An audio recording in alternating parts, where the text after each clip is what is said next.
Hello students, इसके पहले के वीडियो में हमने देखा सिंपल कैश बुक। अभी आज का ज़माना थोड़ा सा ट्रेंडिंग है।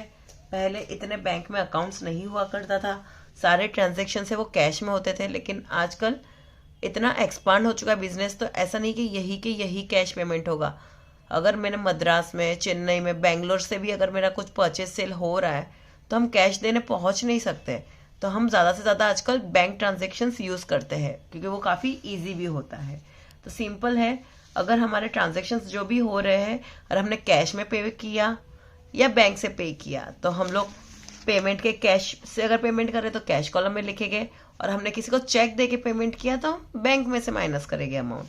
वैसे ही अगर हमारे पास पैसा आया कैश के फॉर्म में तो हम कैश के कॉलम में लिखेंगे, और हमें पेमेंट आया है बट बैंक के अकाउंट में आया है तो हम बैंक में लिखेंगे।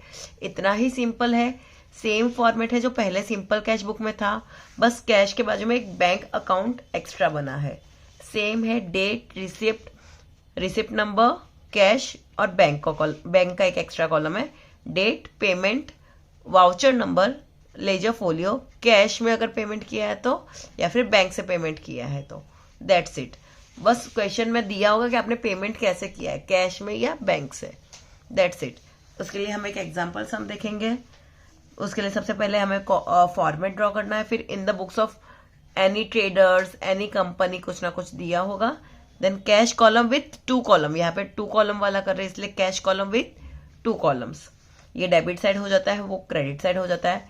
पेमेंट आ रहा है तो डेबिट साइड लिखना है, और पेमेंट कर रहे हैं तो क्रेडिट साइड लिखना है।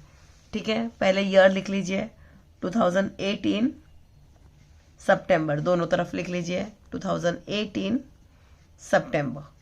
नाउ फर्स्ट तारीख को बैंक बैलेंस दिया है और कैश बैलेंस, मतलब to balance brought down.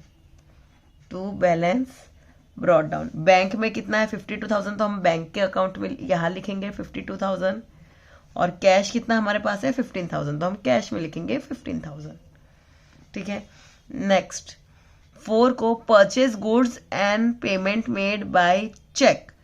Purchase किया, अगर सीधी बात है, अगर हमने परचेज किया है तो हमने पेमेंट किया है, सामने वाले को पेमेंट किया है। पेमेंट किया है तो पेमेंट साइड लिखेंगे। 4 को बाय परचेज, यहां पे नरेशन लिख लीजिए, being goods purchased and amount was paid by check, and amount was paid by check। सी हो सकता है थोड़ा सा क्लैरिटी नहीं आ रहा होगा देखने के लिए, तो मैं जो बोल रही हूँ उस पर भी आप फोकस कीजिए। ठीक है, अब मैंने पेमेंट किया है, अब मैंने चेक से पेमेंट किया तो ऑफकोर्स मेरे बैंक के अकाउंट से पैसा जाने वाला है। जब पैसा जाता है बैंक में से जाएगा, पेमेंट किया है मैंने, उसको सामने वाले को चेक दिया है, तो मेरे बैंक अकाउंट से पैसा कम होने वाला है, तो मैं यहाँ पे लिखूंगी उसका अमाउंट। कितना अमाउंट है 15,000 rupees. Next, sold goods for cash. अगर गुड्स को सोल कर रही हूँ तो सामने वाले ने मुझे कैश दिया है, तो डेट लिख लीजिए, to sales account being goods sold for cash, ये आप नरेशन लिख लीजिए।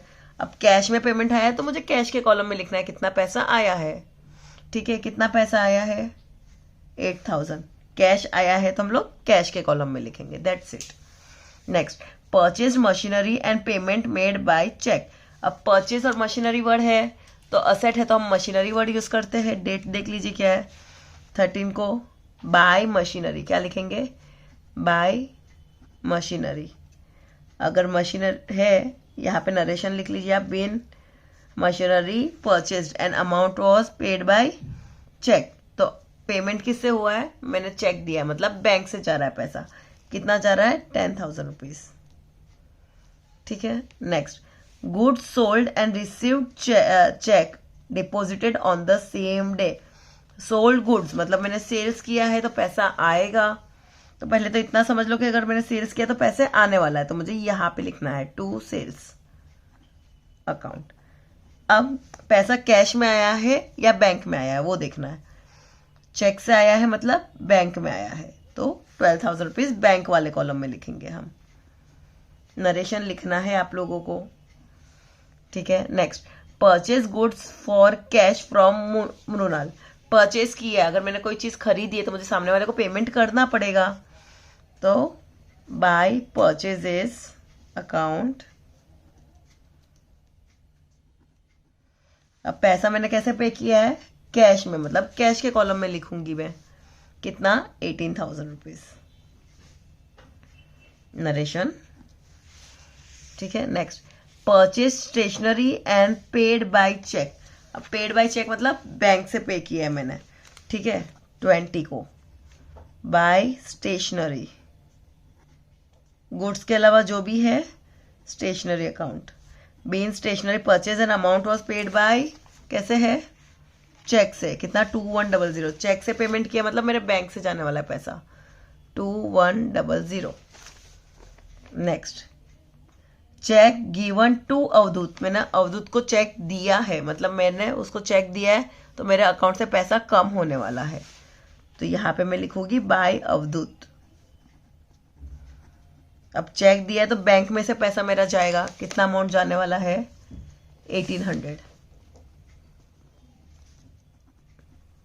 Been cheque given to Avdhoot. Next, cash withdrawn from bank. अभी यहाँ पे जब कैश वर्ड भी आ जाता है और बैंक वर्ड भी आ जाता है, मतलब कॉन्ट्रा एंट्री है, तो बच्चे लोग काफी मिस्टेक्स करते हैं कॉन्ट्रा एंट्री में। इजी होता है, लेकिन पहले आप इजी एंट्रीज कर लो, लास्ट में कॉन्ट्रा एंट्री देखो, ठीक है। अब देखो, ये मेरा कैश है, मेरा गल्ला है, और ये है एक बैंक, ठीक है, बैंक। अगर हमारे पास पैसा आता है तो हम रिसिप्ट साइड लिखते हैं, और पैसा जाता है तो हम पेमेंट साइड लिखते हैं। अब कैश विड्रॉन फ्रॉम बैंक मतलब बैंक से पैसा निकाला है, तो बैंक पैसा देने वाला है, तो बैंक में से पैसा जा रहा है, बैंक में से पैसा जा रहा है 12,000 रुपीज, ठीक है। तो इतना समझ में आ गया, पे बैंक से पैसा जा रहा है 12,000 रुपीज।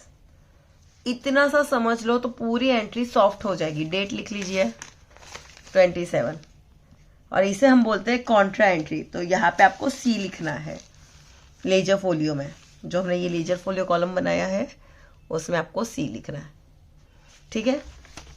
बैंक से पैसा गया है 12,000 रुपीज, ये एक चीज समझ में आ गया।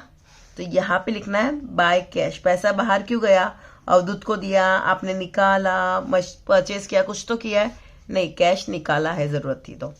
अब यहाँ पे जब मैंने बैंक के कॉलम में लिखा है तो ऑटोमेटिकली यहाँ पे मुझे कैश के कॉलम में लिखना है, अपोजिट करना है। एक एंट्री समझ में आएगी, फिर उसका पूरा अपोजिट करना है। अब कैश के कॉलम में मैंने लिखा है तो यहाँ पे कैश तो नहीं लिखूंगी मैं, बैंक लिखूंगी, टू बैंक। मेरे पास पैसा आया है, कैसे आया है, बैंक से निकाला है, तो यहाँ पे रीजन होता है कैसे आया पैसा, सेल्स करने से पैसा आया, बैलेंस था पुराना, तो यहाँ पे रीजन आता है। तो मेरे पास पैसा आया है, कैसे आया, बैंक से निकालने पे पैसा आया है। अभी ये जो कॉन्ट्रा एंट्री होती है, यहाँ पे भी सी लिखना है।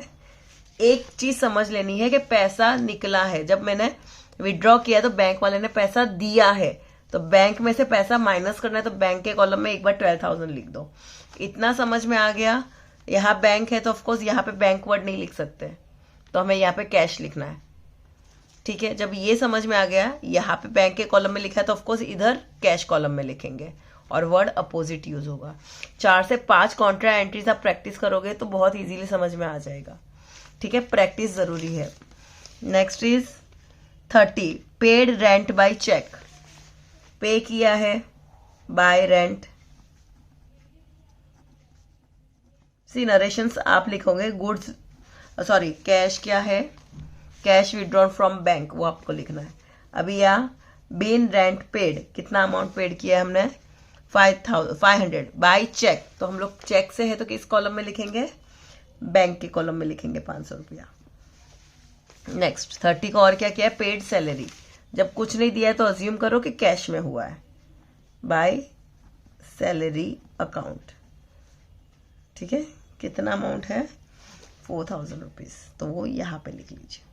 अब सबसे पहले आप डेबिट का टोटल कर दीजिए, बिकॉज कैश में बैंक में पैसा होगा तभी आप खर्चा करोगे, या कैश भी आपके पास रहेगा तभी आपका एक्सपेंस होगा।